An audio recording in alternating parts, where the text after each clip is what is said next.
So one thing I want to talk about, and this is a concept that I was like, the first time I heard about it, I was like, man, this is actually a good. How come we don't do this? What I'm talking about is GPU audio. So GPU audio is a company, I believe, and I could be reading this wrong, but it's a company that's talking about using the GPU in your computers. Every computer has a graphic processing unit, and they're pretty optimized for processing graphics, 3D graphics, anti-aliasing. Some are powerful enough to handle VR. We have all this processing power, but it seems like when it comes to audio, since the beginning of working with audios and computers, I can remember dealing with that tug of war between increasing the buffer, buying another computer that's more powerful and be able to run at a lower buffer, latency, and all those things. And unless you have like a really expensive Pro Tools HD system that had some in-card processing right there, you really can enjoy real-time processing. Now processors are pretty fast now. We got multiple cores, 8 cores, 16 cores. We got all these cores running right now. And we live in a world where we put our processing inside these satellite boxes. Apollo does a box. Antelope Audio does a box. But one thing that I haven't seen done, as far as the whole music software industry, is take advantage of the GPU. And I have to ask myself, why is that? How come? What is the reason? And it's probably a legitimate reason, but what is the reason why we don't tap into the graphic processing units? I have a GTX video card inside of my machine right now that I'm using to create this video. And when it comes to using the MPC or Machine or FL Studio, I have to wonder, most of the time you're dealing with the speed of the connection. Like if you're Thunderbolt or USB 3 or something like that, you have that bottleneck. But then inside the box, our processors do a pretty good job. Now, let's be honest here. Our processors are kicking butt right now as far as processing inside. But there's a time when it didn't or it struggled. And, I guess it's just not really a main term thing. But what this company's talking about is bringing your audio processing onto the video card, which offloads processing on your main CPU.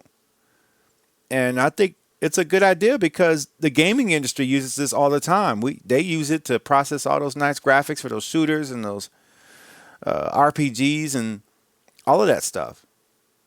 And I'm like, wow, this is a really good thing. Imagine having your Korg VST plugin or your Roland VST plugins or all your stuff being handled on your GPU while your CPU deals with the audio coming in. Now, this is a challenge because when we're talking about processing your audio in real time going into the box, that's a whole different thing. Because in order for you to hear your result, your buffer has to be set down low. It has to be able to handle that. Play your audio back in real time, and then deal with the processing and do that fast enough so that you don't hear that phasing effect when you turn on direct monitoring, depending on what platform that you're using.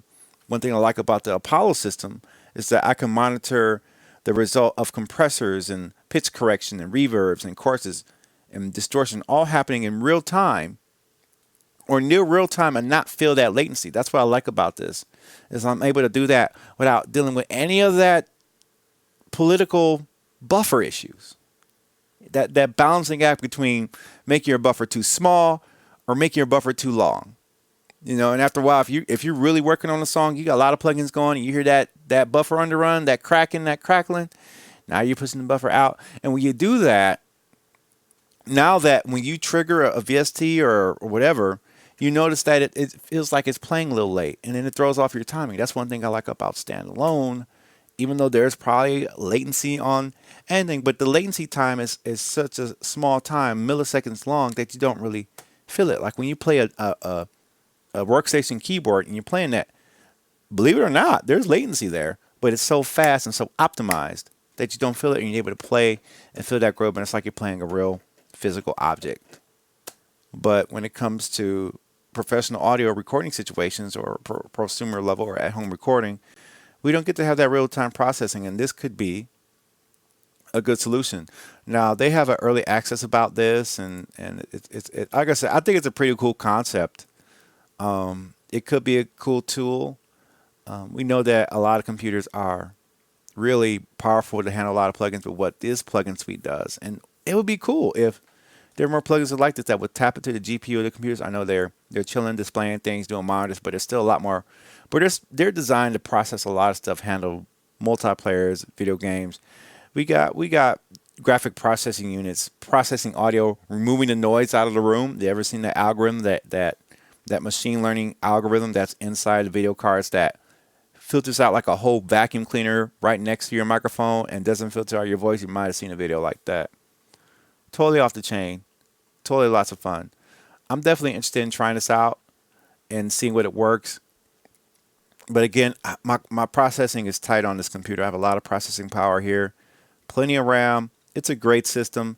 It does what I need to do, but just to experiment with this, to reduce that buffer time even shorter, to make it all tighter and maybe more stable, this could be the key thing.